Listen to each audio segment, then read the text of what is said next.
My name is Daniel Carter. I used to believe my life was simple. I had a wife I loved and a son who called me Dad. That was enough for me. Dad, you promised.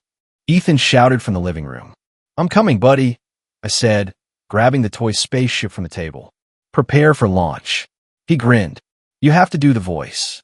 I clear my throat. Captain Ethan, we are entering alien territory. He laughed so hard he fell back on the couch. You're so bad at that. Hey, I'm a captain's father. Show some respect. He saluted me. Yes, sir. Moments like that made everything worth it. Long hours at work. Late nights. Stress. When Ethan hugged me, none of it mattered. Olivia walked in, tied her hair back. Dinner's almost ready. Don't get him too excited. He's 8, Liv. He lives excited. She smiled, but it didn't reach her eyes. You're late again tomorrow? Just a meeting, I said. I'll be home by 7. You said that yesterday. And I meant it yesterday. She crossed her arms. You've been distant. I've been working, and I've been home alone. Ethan looked between us. Are you guys fighting? No, I said quickly. We're just talking. Olivia forced a softer tone. Go wash your hands, Ethan. When he left, she lowered her voice. I'm tired, Daniel. Of what? Of feeling like I'm last on your list.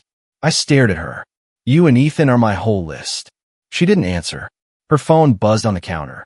She flipped it face down before I could see the screen. Who's that? I asked.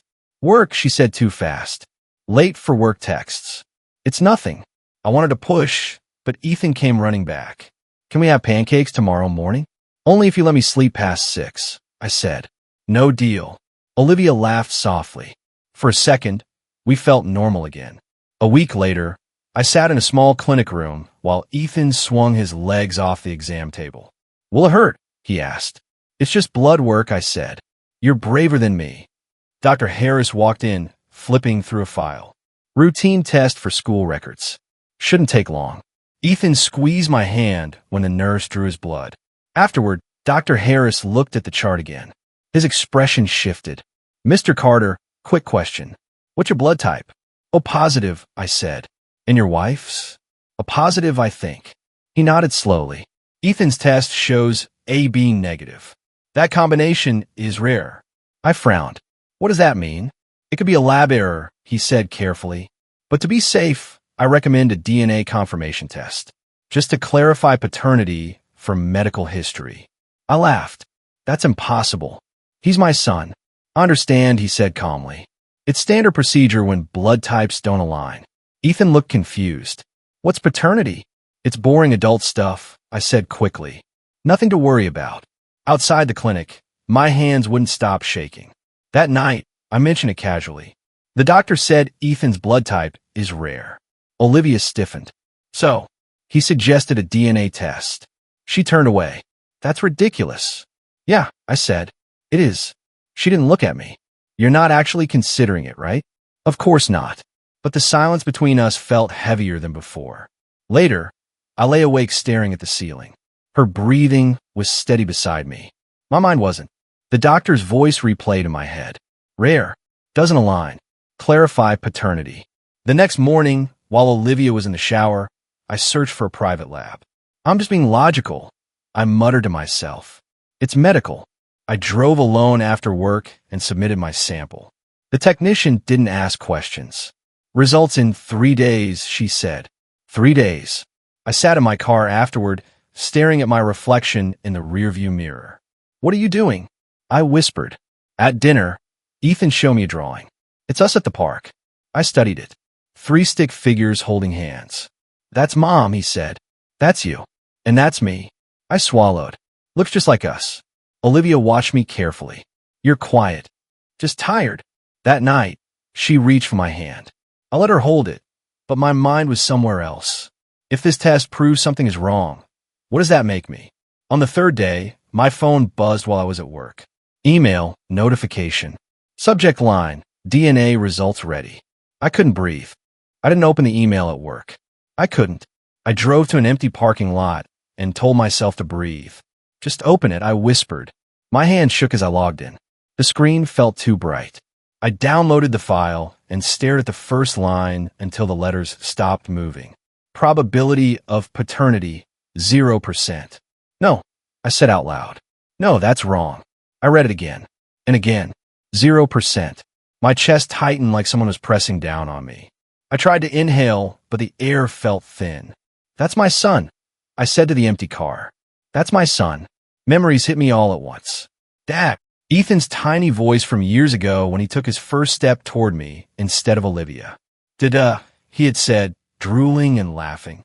The night, he had a fever of 103. I held him against my chest and told him, I'm right here. I'm not going anywhere. I pressed my forehead against the steering wheel. What does this even mean? I whispered. It meant everything. I drove home in silence. Every red light felt longer than usual. I kept seeing that number. 0%. When I walked inside, Ethan ran to me. Dad, look, I got a star in math. That's amazing, buddy, I said automatically. Why do you look weird?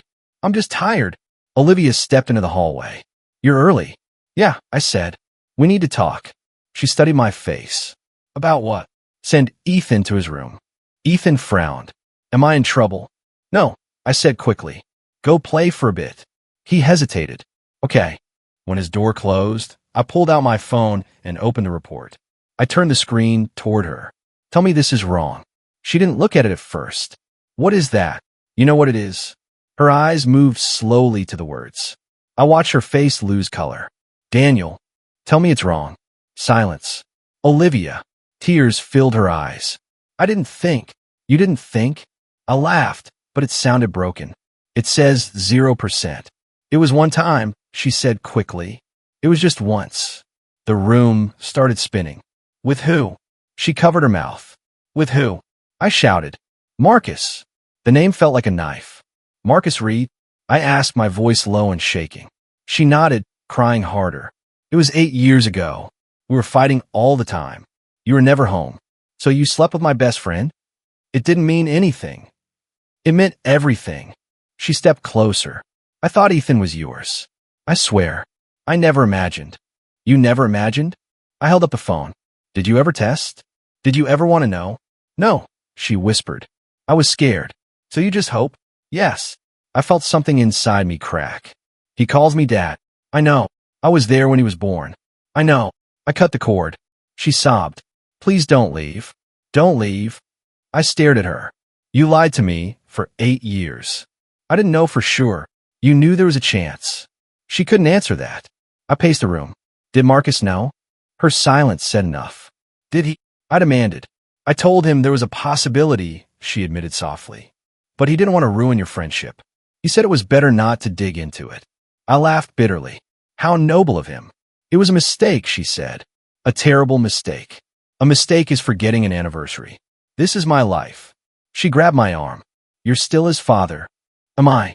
I pulled away. Because science says I'm not. Blood doesn't matter. Then why didn't you tell me? She broke down completely. I was afraid you'd hate me. I don't even know what I feel right now. I walked past her and up the stairs. Ethan's bedroom door was slightly open. He was asleep, one arm wrapped around his stuffed dinosaur. I stepped inside quietly and sat on the edge of his bed. He stirred. Dad, I'm here, I said softly. He relaxed instantly. I studied his face. The freckles. The small scar on his chin from when he fell off his bike. I remembered holding him that day while he cried into my shirt. Who am I to you now? I whispered. He didn't answer. He just kept sleeping, trusting me like he always had. And that trust hurt more than anything. I didn't call Marcus. I didn't text him. I drove straight to his office. The glass building reflected the sky like it had nothing to hide. I walked inside and told the receptionist, tell Marcus Reed Daniel Carter is here. She gave me a polite smile. Do you have an appointment? No. She hesitated, then picked up the phone. Mr. Reed? There's a Daniel Carter here to see you. A pause. He says it's personal. Another pause. He'll see you, she said finally. I stepped into his office. Same confident posture. Same expensive watch. He looked older but calm. Dan, he said. It's been a while. Yeah, I replied. It has. He gestured to a chair. Sit. I'll stand. He studied my face. What's going on? I pulled the folded DNA result from my pocket and dropped them on his desk. You knew. His jaw tightened. Knew what? You knew there was a chance Ethan was yours. He didn't answer right away. That hesitation was enough. You knew, I repeated. He leaned back slowly. Olivia told me there was a possibility. I felt heat rise in my chest. And you didn't think I deserved to know? It wasn't that simple. It's exactly that simple. He rubbed his temples. We were all in a bad place back then. You and Olivia were barely speaking. So you slept with her? It happened once. You were my best friend. He looked away. I didn't plan it, but you planned the silence after. He sighed. She said she believed the baby was yours. And you just accepted that? What was I supposed to do? Blow up your marriage on a maybe? It wasn't a maybe, I snapped. You knew there was a chance. He met my eyes. Yes, there was a chance. The word hit me harder than I expected. Did you ever think about him? I asked. About Ethan? Of course I did. Did you ever come to a birthday? A school play? A soccer game? No. Why? He straightened his tie. Because if he wasn't mine, I'd look insane. And if he was mine, I'd look worse. I stared at him. So this was about your image? I built my career from nothing, he said. I couldn't risk a scandal. You mean you couldn't risk being exposed? Call what you want. I laughed bitterly. You have no wife. No kids. Just money and status. That's what you protected. That's what I worked for. And what about what I worked for? My voice cracked. 8 years of bedtime stories. Doctor visits. First bike rides. He looked uncomfortable for the first time. I didn't think the truth would help anyone. You didn't think about me at all. That's not fair. Fair. I stepped closer to his desk. Fair would have been honesty. He stood up now, defensive. What do you want from me? I want to know how you slept at night. By convincing myself it was your child. But you weren't sure. No, he admitted quietly. I wasn't. Silence filled the room. You robbed me, I said finally. I didn't take anything from you. You took my choice. He opened his mouth, then closed it. You let me live a lie, I continued. Both of you did. He crossed his arms. Biology doesn't lie, Dan. The sentence felt like a slap. Biology, I repeated. You think that makes you a father? It makes me the biological one. But where were you? He didn't answer. I was there, I said. Every single day. That doesn't change the facts. It changes everything. We stood there, years of friendship hanging between us like broken glass. So what now, he asked. Now. I took a deep breath. Now I figure out what kind of man I am. He looked almost cautious. Are you going to tell him? I don't know. He nodded slowly. If he is mine. He's not yours, I cut in. Not the way that matters. I turned toward the door. Dan, he said. I paused but didn't face him.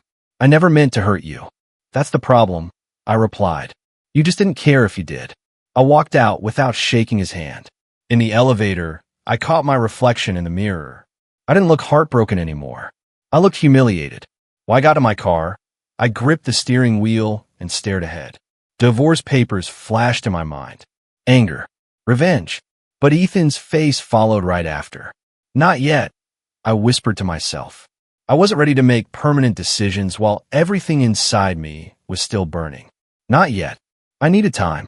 I moved into the guest room 2 nights after confronting Olivia. She stood in the doorway watching me fold my clothes. You don't have to do this. I can't sleep next to you, I said without looking up. Daniel, please. I need space. She hugged herself. Is this temporary? I don't know. Ethan noticed on the first morning. Dad, why were you in the other room? He asked while pouring cereal. I was snoring, I said. Didn't want to bother Mom. He narrowed his eyes. You always snore. Guess it got worse. He didn't laugh. At dinner, he kept staring at me like he was solving a puzzle. Finally, he asked, Dad, did I do something wrong? The spoon froze in my hand. What? You and Mom are weird. Is it because of me? My chest tightened so fast I thought I might choke. No, I said firmly. You did nothing wrong. Nothing. Then why don't you sit next to her? Olivia looked at me, eyes red. We're just working through grown-up stuff, I said. Are you mad at me? I pushed my chair back and knelt beside him. Ethan, look at me. You're the best thing in my life. This has nothing to do with you. He searched my face. Promise? I promise. He hugged me hard. I held him longer than usual. That night, I lay in the guest bed staring at the ceiling. What makes a father? Blood or love? I remember the day I taught him to ride a bike. Don't let go, he had shouted. I won't, I promised. But I did let go just for a second. He wobbled, then pedaled on his own. I'm doing it, he yelled. I ran behind him, laughing. That's my boy. Was that fake now? Another memory hit me. Dad, I don't get this math. He had grown last year. Okay, show me. It's fractions. They're stupid. They're not stupid, I said. They're just pieces. Like pizza. His eyes lit up. I like pizza math. We sat at the table for an hour until he finally said, I get it. Was that less real because of DNA and the nightmares? Dad, there's a monster, he whispered once at 2 a.m. I'll check, I said, walking around his room dramatically. No monsters. Just dust. Stay. I'm not going anywhere. I always stayed. The next day, I met a lawyer during my lunch break. Her name was Grace Miller. She shook my hand firmly. What can I help you with? I sat down and lowered my voice. I found out my son isn't biologically mine. Her expression softened. I'm sorry. If I file for divorce, what happens? She folded her hands. Are you on the birth certificate? Yes. Have you raised him since birth? Yes. She nodded slowly. That helps. But if the biological father steps forward, things can get complicated. Complicated how? He could petition for parental rights. I felt my stomach drop. Even after 8 years. Yes. Courts look at biology seriously. I'm his dad, I said, my voice shaking. I've been there every day. I understand, she said gently. But legally, biology carries weight. What about emotional bonds? They matter. But you'd likely face a custody battle. With the man who slept with my wife? If he proves paternity, yes. I rubbed my face. Can I lose him? There's a risk. The word echoed in my head. Risk. I don't care about the house, I said. I don't care about money. I just don't want to lose my son. She leaned forward. Then every decision you make from now on has to protect that relationship. I nodded slowly. If I stay married, it may prevent immediate legal action, she said carefully. But it doesn't erase the biological father's rights. I stood up, feeling unsteady. Thank you. Take your time, she said. Don't act out of anger. Anger wasn't what scared me anymore. Lost it. When I got home, Ethan was building a tower of blocks. Dad, look, it's taller than me. That's impressive, I said. Help me make it stronger. I sat beside him and adjusted the base. You need a solid foundation. Like what? Like trust, I said without thinking. He smiled. You always say weird stuff. I forced a smile back. Olivia watched us from the kitchen. Can we talk later? She asked quietly. Maybe, I replied. My phone buzzed in my pocket. Unknown number. I stepped into the hallway and answered. Hello. A familiar voice replied, calm and steady. Daniel, it's Marcus. We need to talk about Ethan. My heart started pounding. What about him? I asked. I'm requesting to see my son. The word might hit like a punch. He deserves to know me, Marcus said. I couldn't speak for a second. Everything Grace warned me about was happening faster than I expected. I'll be in touch, Marcus added before hanging up. I stood there, staring at the wall. The risk had just become real. I found out Marcus filed for paternal rights when a courier knocked on my door. Daniel Carter? He asked. That's me. You've been served. Olivia stood behind me as I opened the envelope. My hands felt numb before I even read it. He actually did it, I muttered. Olivia started crying. I didn't think he would go this far. You told him everything. I panicked. You gave him the weapon. He said he had a right to know, and now he thinks he has a right to take. 2 weeks later, I sat in a mediation room across from Marcus. He looked calm, controlled, like this was another business deal. The mediator cleared her throat. We're here to discuss paternal recognition and visitation. Marcus spoke first. He deserves to know who his real father is. My jaw tightened. I am his real father. You're his legal father, Marcus corrected. Biology matters. Where were you for 8 years? That doesn't erase genetics. It doesn't create love either. He leaned forward. I'm not trying to erase you. It feels exactly like that. I just want a relationship with my son. I forced myself to stay steady. You don't get to call him that like you earned it. Marcus's voice sharpened. You don't own him. I raised him. The mediator interrupted. Let's keep emotions controlled. Ow! I snapped. He's talking about my child. Marcus looked at me carefully. He's my child too. I felt like my chest was being ripped open. You stayed silent for 8 years, I said. Now you want weekends? I didn't know for sure. You suspected. Yes. And you chose yourself. Silence filled the room. I'm willing to start with supervised visits, Marcus said finally. As if you're doing me a favor. I'm trying to be reasonable. Reasonable would have been honesty. The session ended without agreement. That night, I heard a small voice from the hallway. Dad. I turned. Ethan stood there, eyes wide. How long have you been there? I asked. Are you not my real dad? My stomach dropped. Who told you that? I heard Mom crying. She said DNA. What's DNA? I knelt down. DNA is just something in your body. It doesn't decide who loves you. So you're still my dad? I will always be your dad. But that man said real father. I swallowed hard. Sometimes adults use words they don't understand. Is he my dad too? The question cut deep. He's someone important, I said carefully, but I'm the one who's been here. He studied me. Are you going to leave? No. Promise. I promise. He hugged me tightly. I felt how small he still was. After he went back to bed, I stared at the wall for hours. The next week, I sat in a therapist's office. Dr. Samuel Brooks, he introduced himself. Tell me why you're here. My wife cheated, I said. My best friend might take my son. He nodded slowly. How does that make you feel? Angry. Humiliated. Scared. Scared of what? Losing him. He leaned forward. What does being a father mean to you? Showing up, I answered immediately. Protecting him. Loving him. Does biology define that? No. Then why are you letting it define your worth? I clenched my fists. Because it's proof I was lied to. Yes, he said gently. You were betrayed. I looked down. I don't know if I'm fighting for Ethan or my pride. He watched me carefully. If you walk away, who are you punishing? Olivia? Marcus? Or Ethan? The question sat heavy in the air. I don't want to hurt him, I whispered. Then every choice must center on him, he said. I don't know if I'm strong enough for this. You already are, he replied. You stayed. When I got home, Olivia met me at the door. Marcus wants another mediation date, she said softly. I closed my eyes. Fight legally and emotionally. Or step aside and avoid tearing Ethan apart. I stood there, feeling the weight of both choices pressing down on me. I didn't have to lift a finger. The cracks started showing on their own. My phone buzzed one afternoon while I was at work. It was Marcus. What now? I answered. We need to talk, he said, his voice tighter than usual.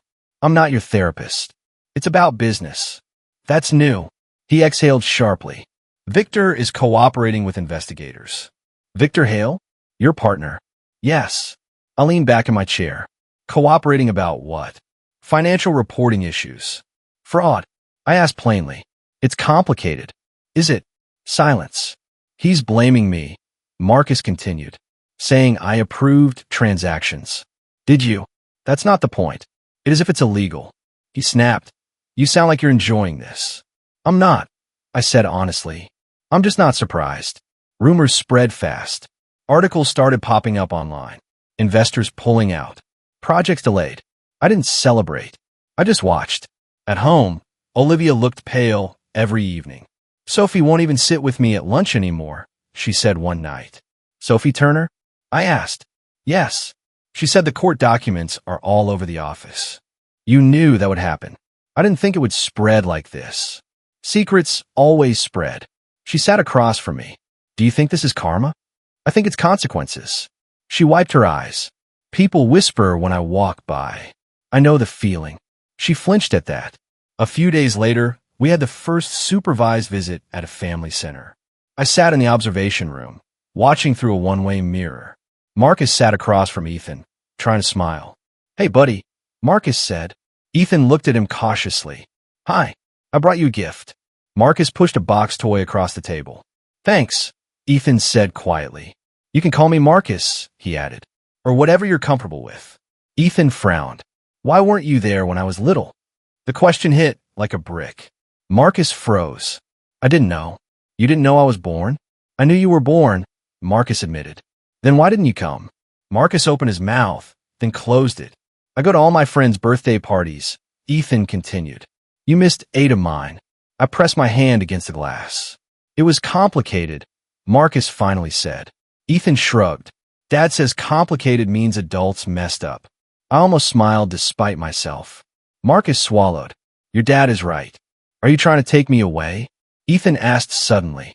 No, Marcus said quickly. I just want to know you. Ethan looked down at the toy.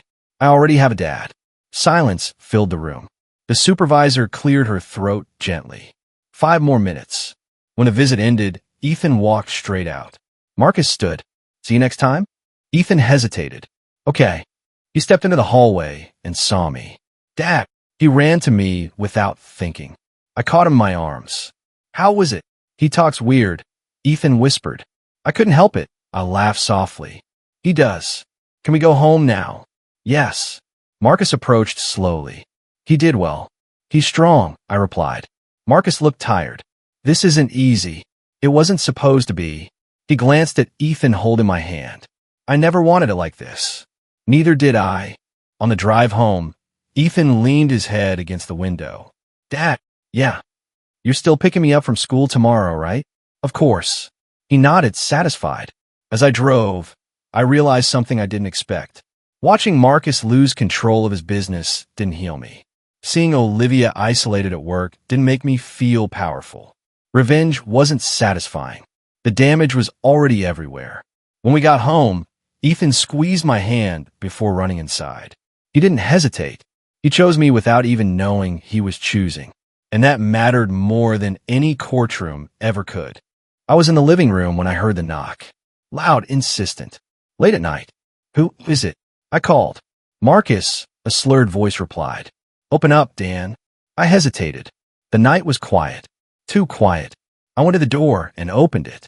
Marcus stumbled inside without waiting. His suit was wrinkled, his tie loose, eyes wild. You stole my son, he shouted. I stepped back. Marcus, calm down. You've had too much to drink. Too much. I don't care. He swayed, nearly hitting the wall. You took him from me. Marcus, stop. I said, my voice tight.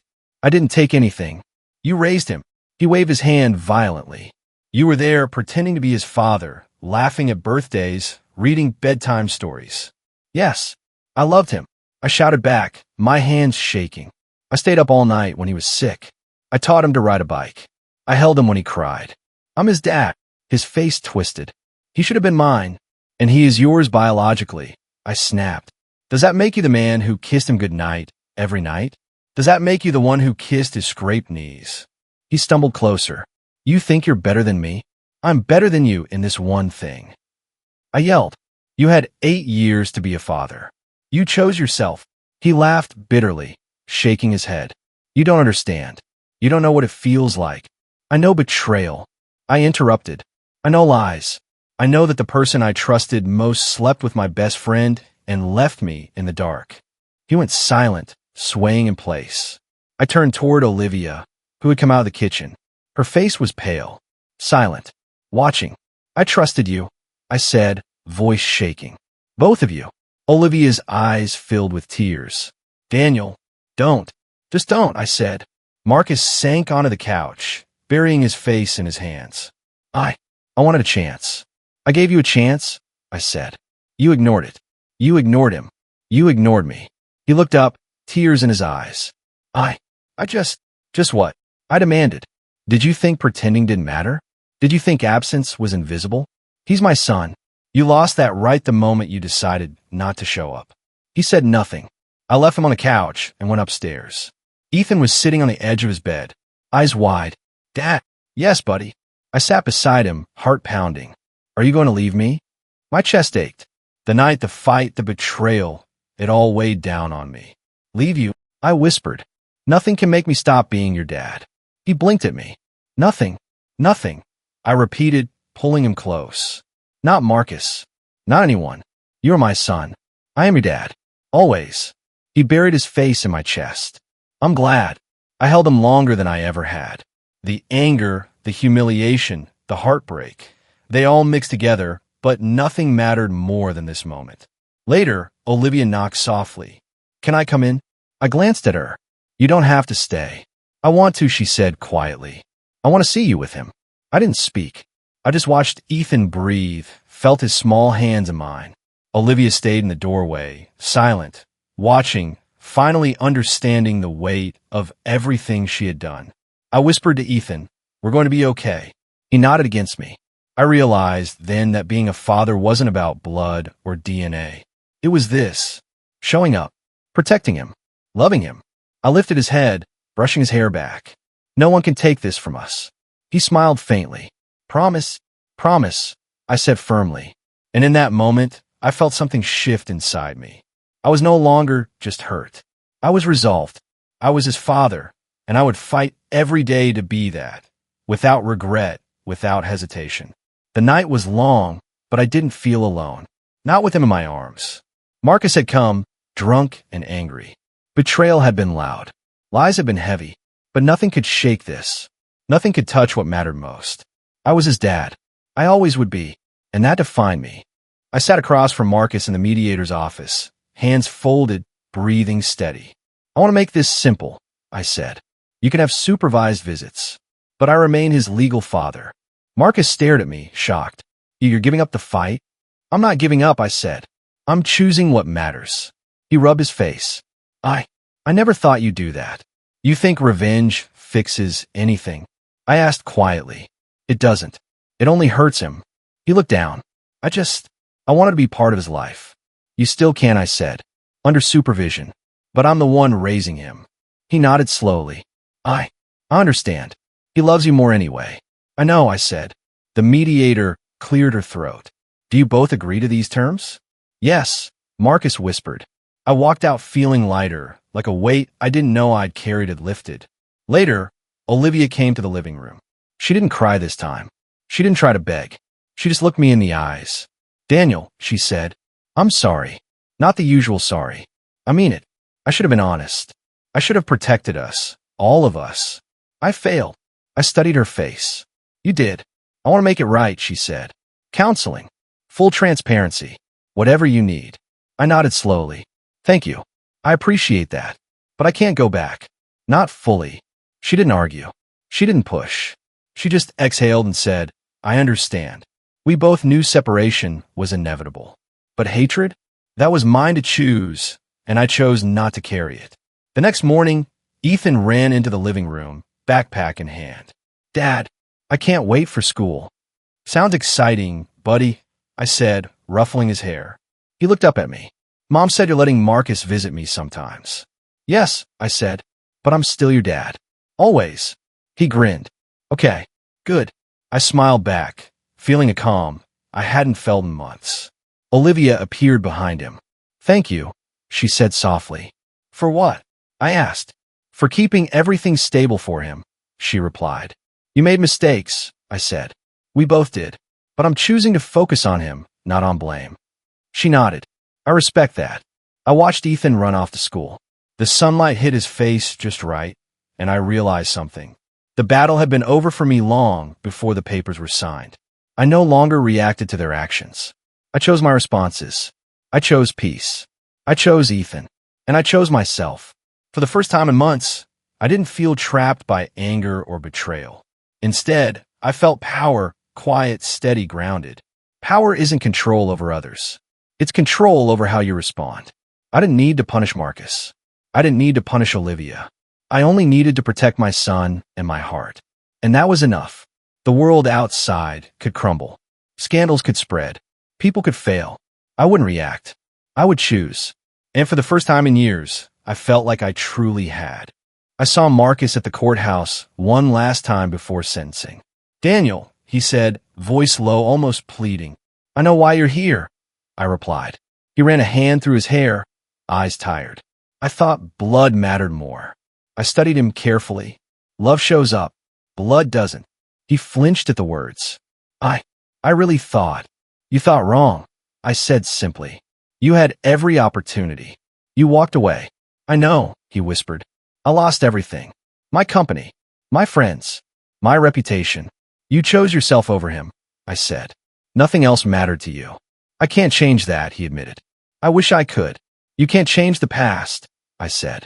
But you could try to be better in the future. For someone else. If it's possible. He nodded, defeated. I hope he forgives me someday. I looked away. He doesn't know you yet. Maybe he never will. The guard came to collect him. Time's up. Marcus gave me one final look. I'm sorry. Goodbye, Marcus, I said.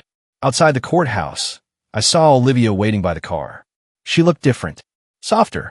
Not like before. More present. Daniel, she said quietly. Hey, I replied. I'm trying, she said. Trying to be better for him. I nodded.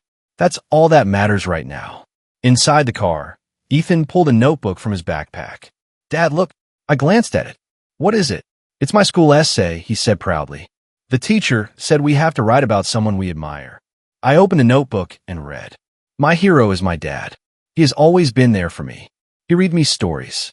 He teaches me math. He holds me when I'm scared. He loves me no matter what. I am lucky because my dad shows up every day. I froze. My hand shook. That's amazing, buddy, I said, voice breaking. Really, he asked, eyes wide. Yes, I whispered, fighting tears. Really amazing. Ethan hugged me tightly. You're my hero, Dad. I buried my face in his shoulder. You're my world, Ethan. Olivia watched silently, her expression unreadable. She didn't try to interrupt. I didn't know if I'd ever feel proud again, I said quietly. But this is everything. You earned it, Olivia said softly. No, I said. He did. He chose me. We drove home in silence, the weight of the past slowly lifting. I felt lighter than I had in months, almost free. I glanced in the rearview mirror at Ethan sleeping in the back seat. His small face relaxed, peaceful. Dad, he murmured, half asleep. Yes, buddy. Thank you for staying. I smiled through tears. I will always stay. Always. At home, I put him to bed, kissing his forehead. Good night, my boy. He muttered, Good night, Dad, and closed his eyes. I sat on the edge of his bed for a long time, thinking about everything. Marcus had lost everything he thought mattered. Olivia was slowly learning accountability. And Ethan, he had chosen me. I realized then what mattered most wasn't revenge, justice, or blood. It was love. Showing up. Being present. Being steady when the world shifted beneath us. I finally allowed myself to cry. Silent. Relieved, unashamed tears. Reading those words from Ethan, I understood the truth. I was his father, not because of biology, but because I had been there every day. And that was enough.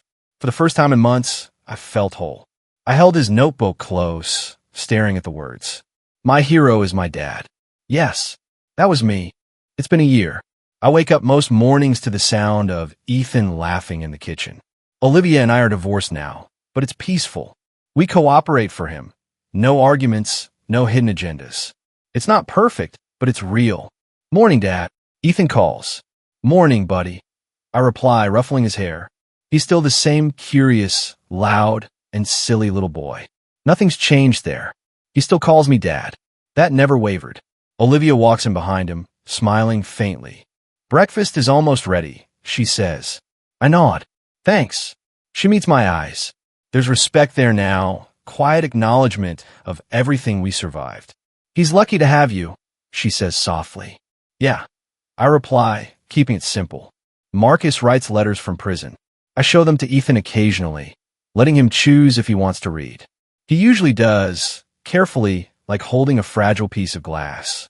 Dad, he asked once, holding one of Marcus's letters, why does he write to me? Because he's trying, I said.